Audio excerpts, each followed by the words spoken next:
On a September morning, when the university campus still carried the scent of wet grass after the night's rain. My school was in the eastern United States, with ancient red brick buildings interspersed among rows of maple trees beginning to turn golden. That day, I arrived at my philosophy class earlier than usual, headphones in my ears, holding a cup of coffee so hot that I had to switch hands constantly.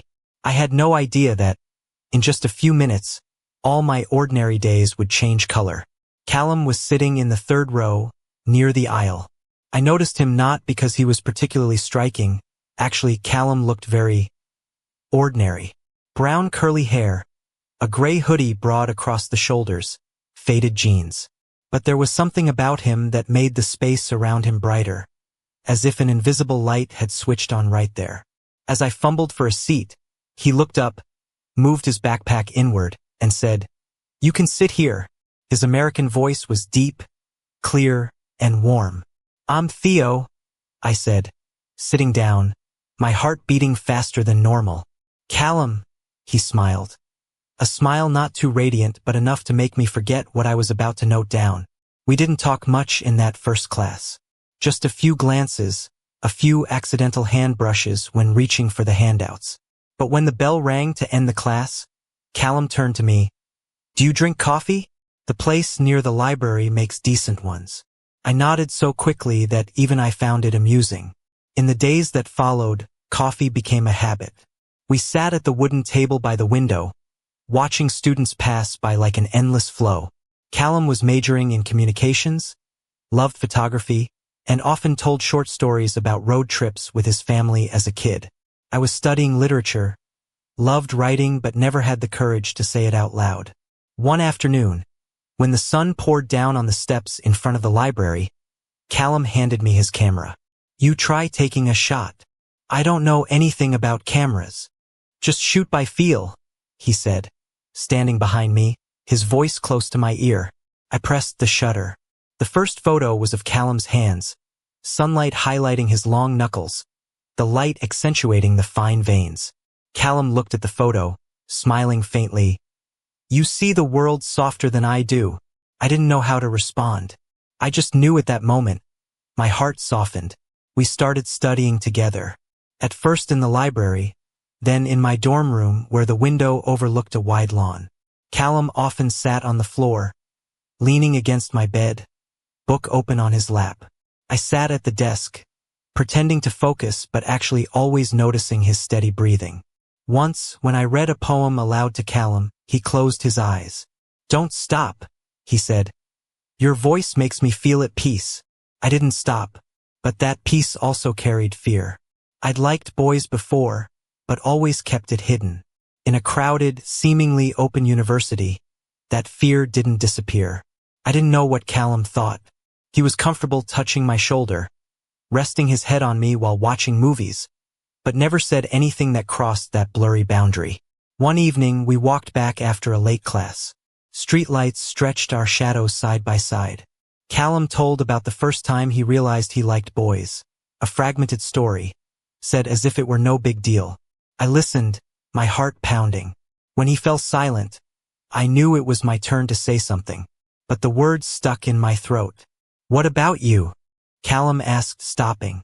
I looked at him. The light made his eyes brighter. "I think I'm like you."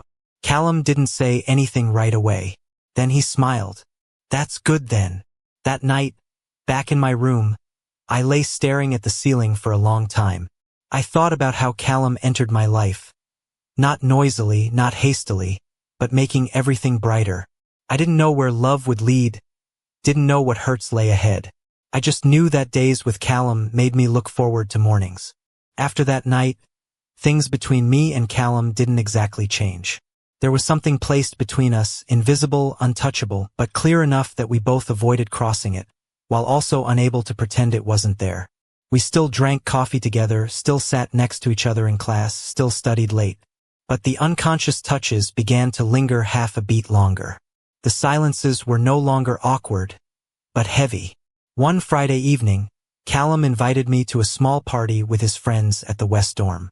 I hesitated. Crowded parties always made me feel out of place. But Callum said, "I'm there." Just 4 words, but enough to make me nod.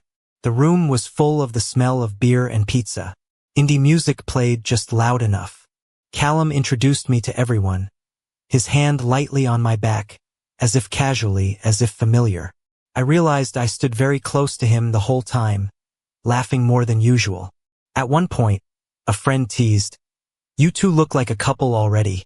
Callum just smiled, neither denying nor confirming. My heart pounded so hard I had to down my beer to steady myself. Near midnight, I stepped out onto the balcony for air. The cold wind cleared my head. I was wondering if I was imagining too much when the balcony door opened.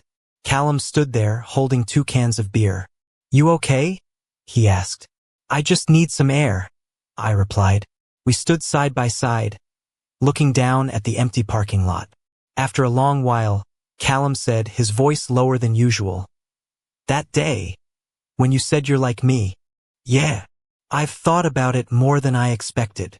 I turned to look at him. The light from inside cast half his face in brightness, the other in shadow. "And what do you think?" "I think," Callum said slowly, "that I don't want to pretend anymore." There was no kiss right after that sentence. No climactic background music. Just a silence so thick I could hear my own heartbeat. I wanted to say something smart or at least certain, but instead, I took a very small step toward him. Callum didn't back away.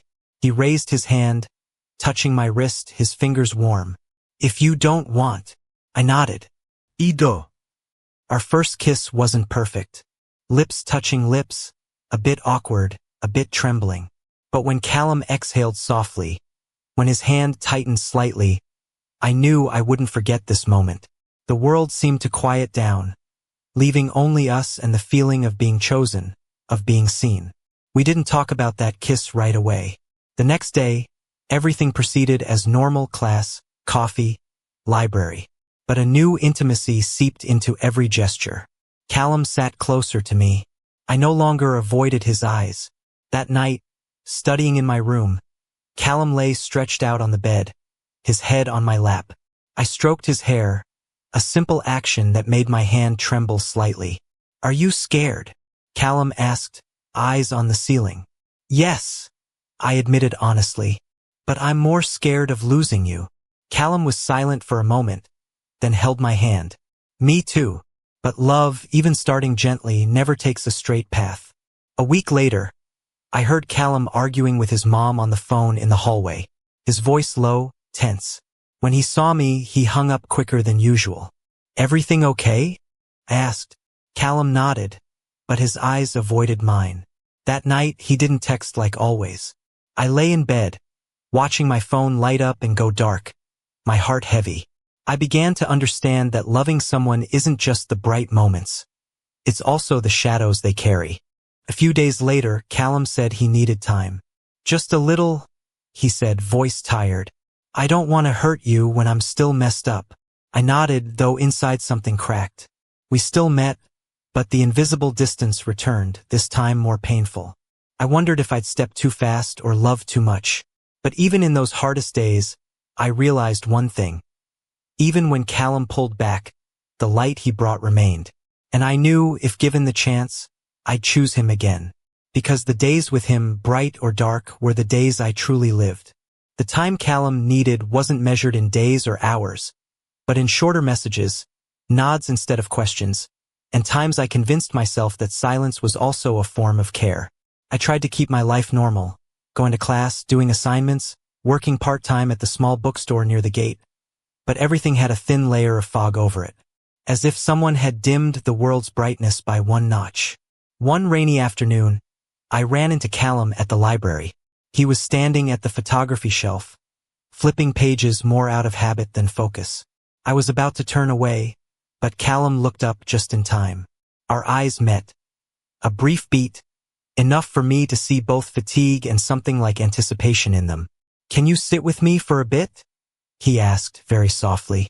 We sat at the familiar table near the window. Rain drew long diagonal lines on the glass. Callum twirled his coffee cup in his hands. "My mom wants me to come home this weekend," he said.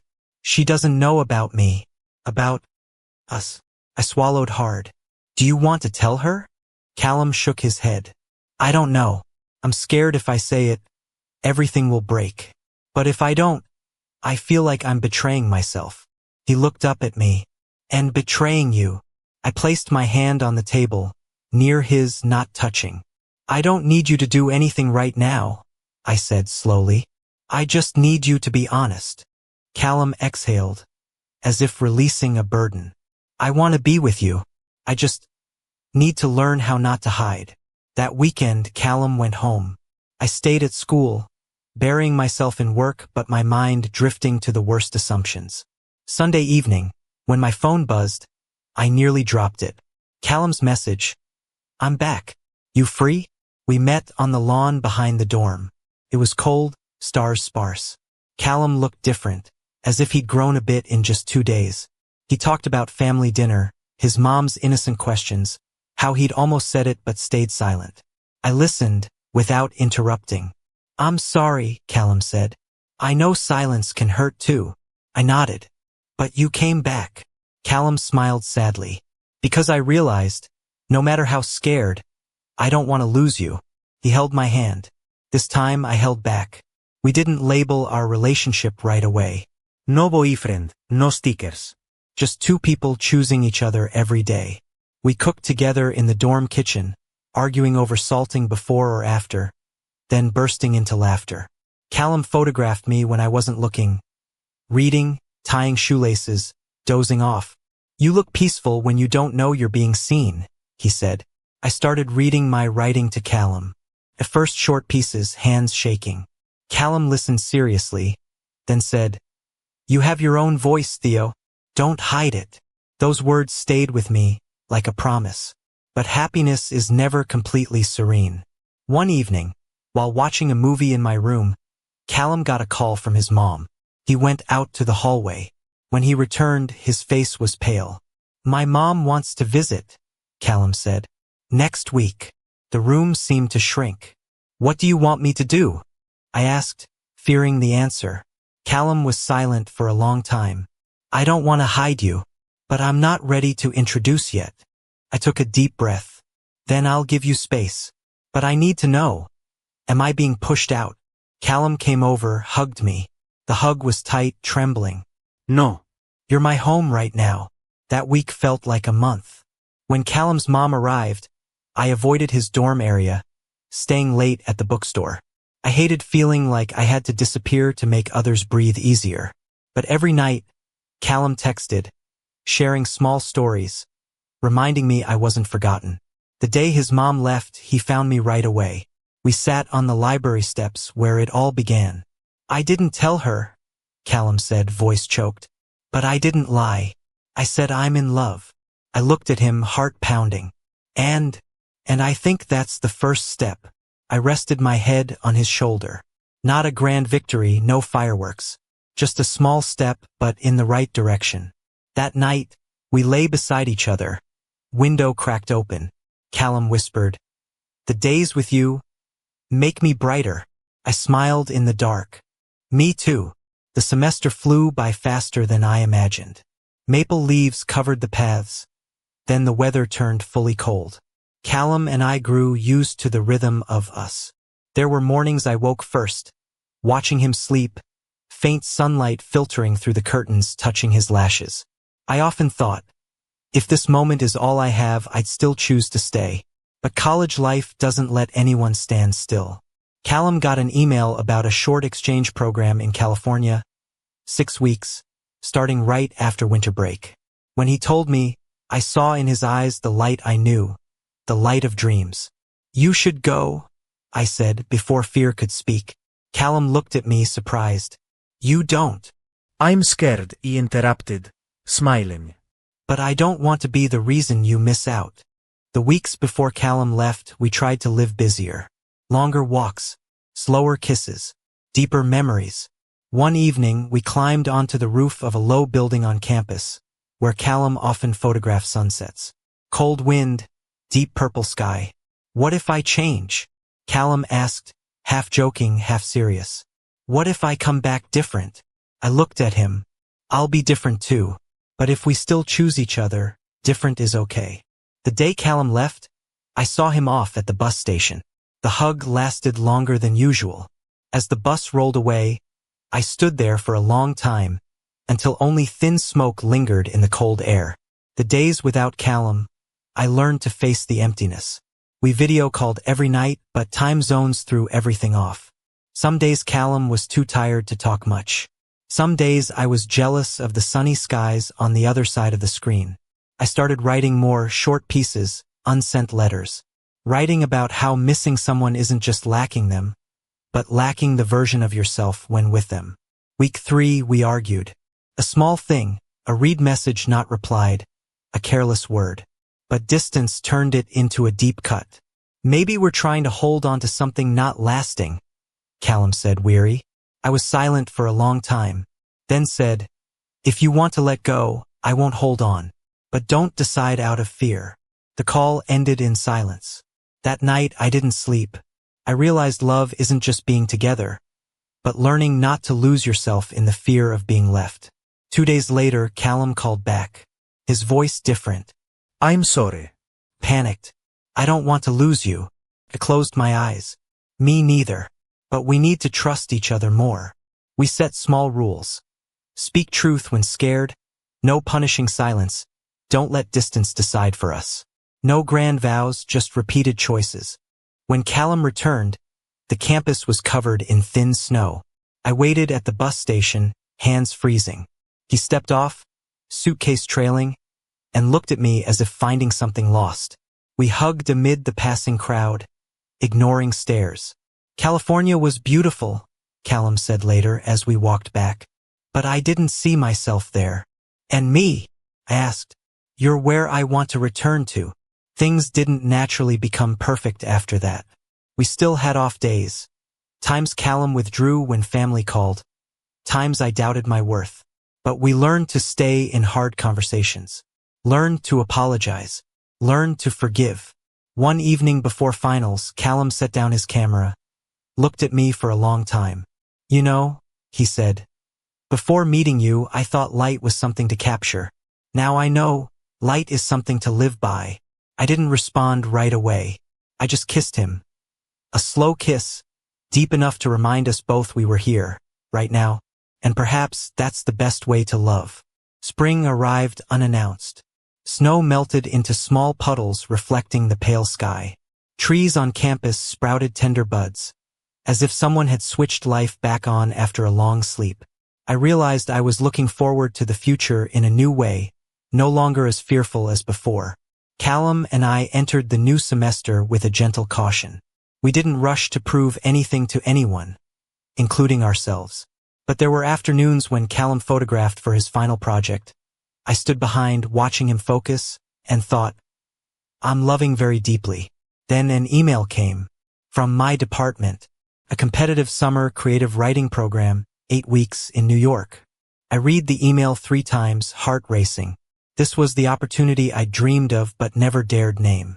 When I told Callum, his eyes lit up before he could hide the worry. You have to go, Callum said almost immediately. This time I was the one hesitating. I'm scared of repeating. Callum came over, rested his forehead on mine. We've learned more now, and I trust you. The days preparing for summer carried excitement and heaviness. I wrote like never before, coffee going cold, fingers aching. Callum read everything I gave him, marking the parts he liked. This section, he said, is you speaking most truly. We promised not to let distance erode what we had. But promises are always tested. New York was noisy, fast, and waited for no one. I lived in a small room overlooking a narrow alley. Car horns the backdrop for nights writing till dawn. Classes pushed me to limits. Reading aloud, debating, letting others touch the most fragile parts of me. I began to believe in my own voice, but also began to doubt. Was I changing too fast? Callum called every night, even tired. Some days he just looked at me through the screen, silent. I miss you, he said, and I heard the loneliness in it. I wanted to go back, to hug him, but I also knew I needed to stay. Week 5, someone in class, Evan, approached me. Evan was smart, sharp, and looked at me with clear curiosity. One evening after class, Evan touched my arm while talking. I pulled back, but my heart raced. Not because I wanted, but because I realized I was being seen in a new way. That night, when Callum asked how my day was, I hesitated. Then I told the truth. Callum was silent for a long time. "Do you like him?" Callum asked. "No," I replied immediately. "But I like the feeling of being recognized." The honesty made the air heavy. "I'm scared," Callum said, voice small. "Scared you'll find that world big enough without me." I closed my eyes. "You're not something I carry out of fear of loneliness. You're a choice." The call ended imperfectly. That night, I wrote a long letter to Callum, unedited, unhidden. I sent it before regretting. 2 days later, Callum sent a photo. It was me at the winter bus station, light snow falling, smiling toward him. "I choose you every day," he messaged, even when scared. I cried in the small room, in the city that never sleeps. When I returned to school at summer's end, Callum picked me up at the station. No flowers, no fanfare. Just a long, solid hug. I felt him not as a fragile support, but as someone standing with me. We walked through the familiar campus. Everything looked the same, but I knew we'd changed. That night, Callum led me to the small gallery in his department. On the walls hung photos, light, shadow, moments. In the corner was a photo of me, reading, sunlight falling right on the page. "I want to capture what makes me stay," Callum said. I held his hand. "And I want to write about what makes me return." We didn't talk about the distant future, not yet. But lying beside each other, hearing the wind outside the window, I knew. We'd gone through trials not to prove love, but to learn how to keep it. And the days with Callum in a very quiet way. Senior year came like a strong wind, bringing decisions, goodbyes, and questions that couldn't be delayed. Callum and I moved into a small apartment off campus. Not romantic like movies. Tiny kitchen, creaky wooden floors, window overlooking a parking lot, but our first space truly ours. Living together wasn't always gentle. Callum was messy in his own ordered way. I was too tidy when stressed. We argued over electric bills, schedules, trivial things hiding bigger fears. The future was approaching fast. But then there were Sunday mornings, brewing coffee, opening windows, and being silent together. One evening, Callum got an email from a photography studio in Seattle. Full-time internship, potential to stay. I read it with him, heart sinking. Seattle was far. This time, not just weeks. "What do you think?" Callum asked, voice careful. I looked at him, the one who'd learned not to hide, who'd chosen to stay even when scared. "I think you should go," I said slowly. "But I also think we need to be real about what that means." We talked all night. No beating around. No vague promises. I had an offer for an MFA program after graduation.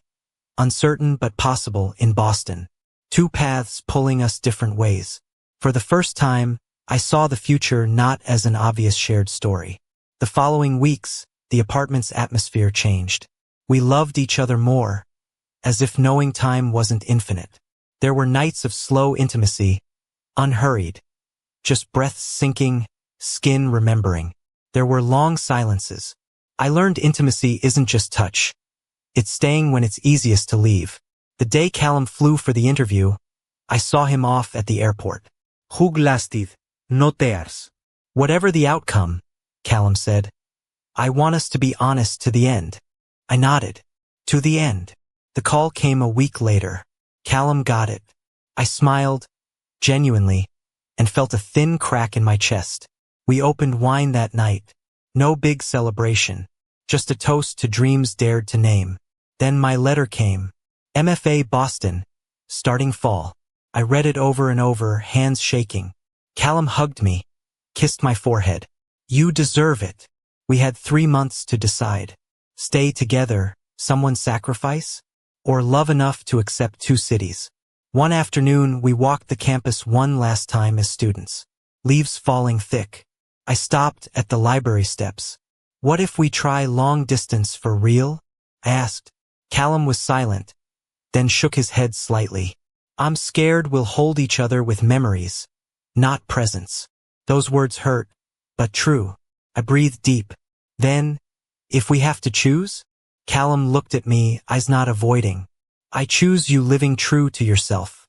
Even if that means know me by your side. I cried. Not wailing.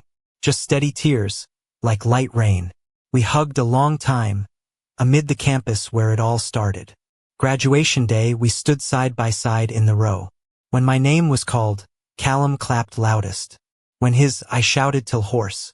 We took one last photo, 2 smiles. We parted not because love ended, but because we loved enough not to hold back. No hatred. No vague promises. Just one word. Thank you for choosing me. For the time we could. I moved to Boston. Callum to Seattle. Occasionally we sent a photo, light through a window, a street segment, a new book. No meetings. No clinging. I wrote. Callum photographed. We lived. A year later I received a package. Inside was a photo book. The last page was the old photo, me at the winter bus station. Handwritten. The days with you taught me how to see. I set the book down, opened my laptop and wrote, not to return but to be grateful. Life after college wasn't as gentle as I'd imagined.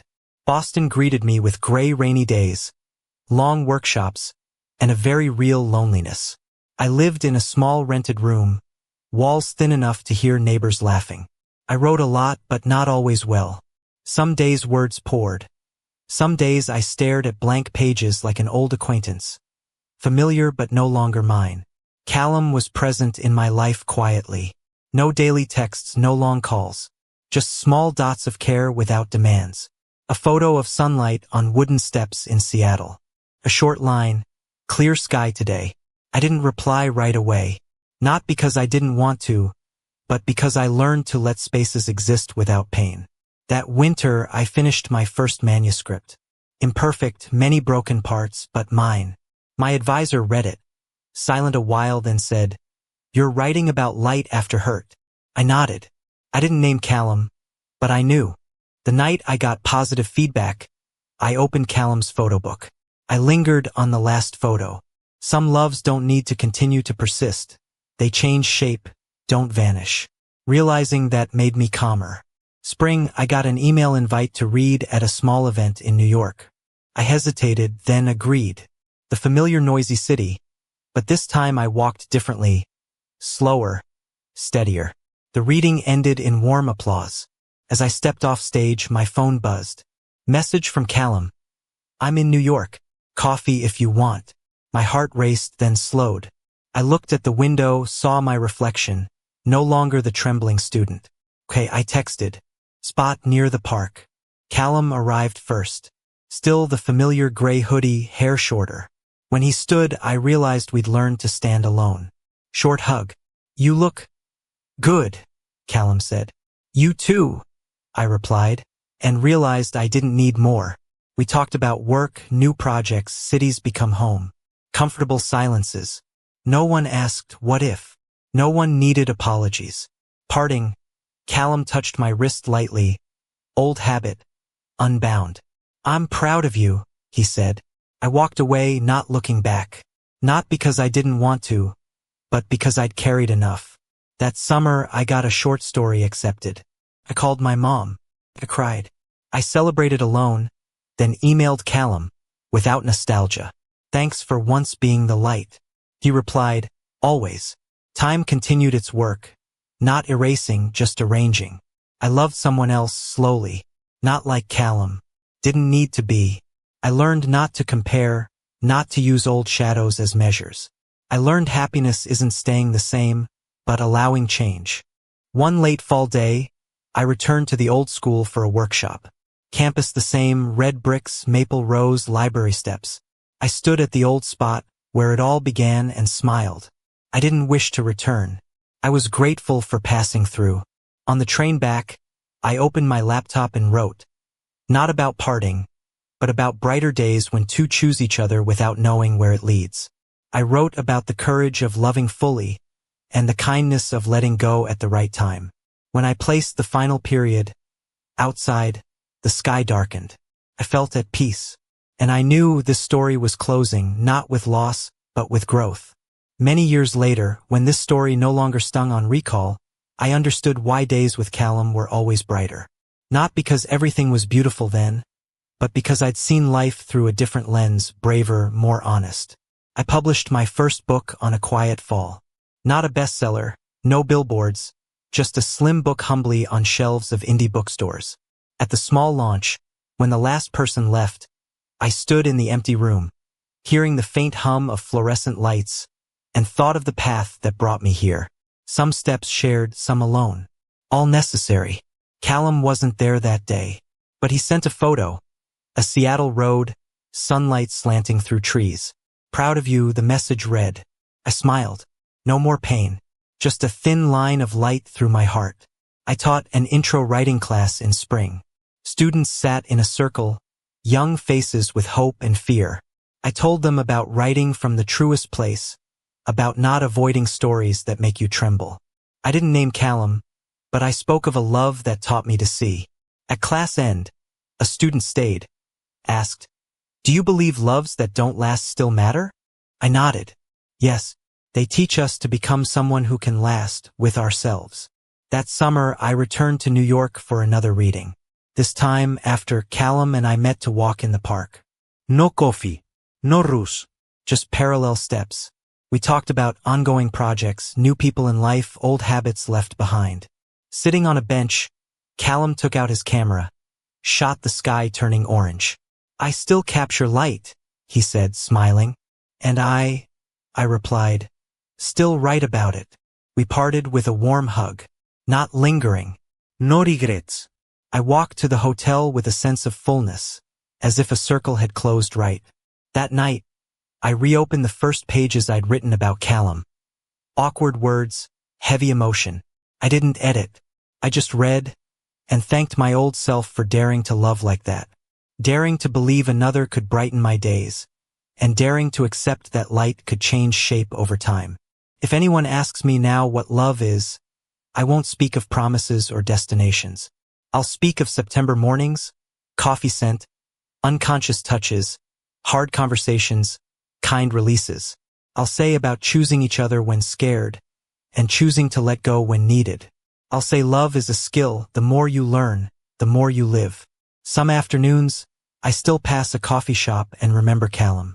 Not a pulling back memory, but one placing me in the present. Remembering to know how far I've come. Remembering to smile. I believe somewhere Callum is living well, capturing photos that make others pause, choosing days bright enough for himself. And I believe between us, there's a thread that doesn't need holding to exist.